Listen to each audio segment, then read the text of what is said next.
Hi, welcome to How to Repair. In this video I'm going to show you how to replace or service a pump on a condenser tumble dryer. We're working on a Whirlpool 6th Sense, but this video can also be used for Bauknecht, Laden and Maytag. The first thing we need to do is remove the lid. This is held on with 3 screws. Sometimes these lids can become sticky, so with the palm of your hand hitting it slightly backwards, and if it sticks on one side just tap it on the side, the lid will come free. The next thing we need to do is remove the back cover where the pipework is. This is held on with 2 screws, and then all you need to do is unclip the pipework and then lift the panel up slightly and remove. This will now give you access to the screws hidden behind the panel. There's 4 screws at the back and 2 screws at the top and 1 at the front, which I'll show you in a second. At the website you will find a full list of videos available for these Whirlpool manufactured machines. Everything from how to change the heater, the motor, the capacitor, the belt, rear bearing, etc. And you'll also find a couple of useful videos on some of the diagnostic errors and also how to clear the fault code. Just removing the side panel there after undoing the front screw. Now you just need to remove the pipes, and there's 1 screw holding the pump guard on, and then this panel just lifts slightly on the right hand side and then just pull it towards you and it comes free. Now this exposes the pump unit itself. There's 2 clips on the back here that need to be pressed in to release it. There is 1 more clip on the far side, but that will automatically come out as you lift the pump up. Now here you have the pump unit. The pump unit consists of the pump itself and a float switch. There's also an earth strap. The pump is activated as the well fills with water and the float rises. But the first thing we need to do is remove the wiring harness. The wires are attached to the plugs with a locking clip. Be careful when removing them. And then the plugs themselves just lift up after you've pressed the clips slightly. Just be careful removing them. And there is also 1 sensor attached to this wiring loom. This sensor detects when the condenser is in place. And there it is. So now we need to remove the earth strap. This is a 7 or 8mm bolt. I can't remember, I'm sorry. I think it's 7, but can easily be undone with a set of grips. Now we need to remove the wiring from the chassis of the machine. It's just clipped in, and now the whole pump unit can be removed.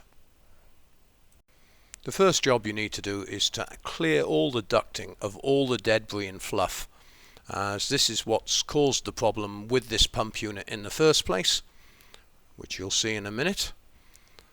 But the amount of fluff that builds up in these tumble dryers is considerable, and it's well worth getting a vacuum cleaner after drying everything out and hoovering the whole machine out inside. The more dust and fluff that you can remove, the better the machine will work. Remember, there are links above before we start stripping down this pump that you can click on that will take you through to the full tutorial where you'll be able to get the correct readings on the PDF for the sensors and for the motor. But we'll do first thing what we'll do is a continuity check on the motor to make sure we have a field. And there we go. So we have a good indication that the motor windings are good on this. Setting the meter to continuity, putting 1 probe on either side of the switch. Now as water collects in the tray at the bottom, the float rises, then tells the control module that there is water in the well, which then activates the motor and then pumps the water from the bottom tray to the collection tray at the top of the machine. And this is all working correctly. Now we're going to have a look inside the pump.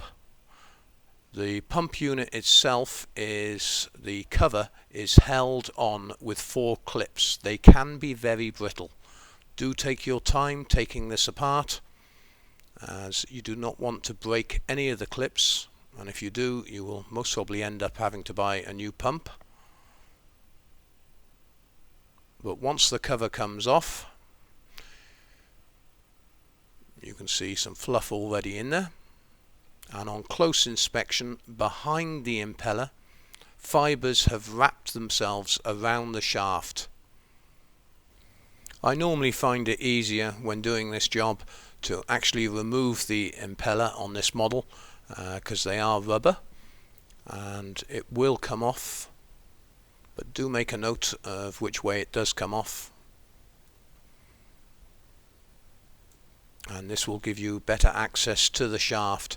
Now all the fibers that are wrapped around the shaft need to be removed.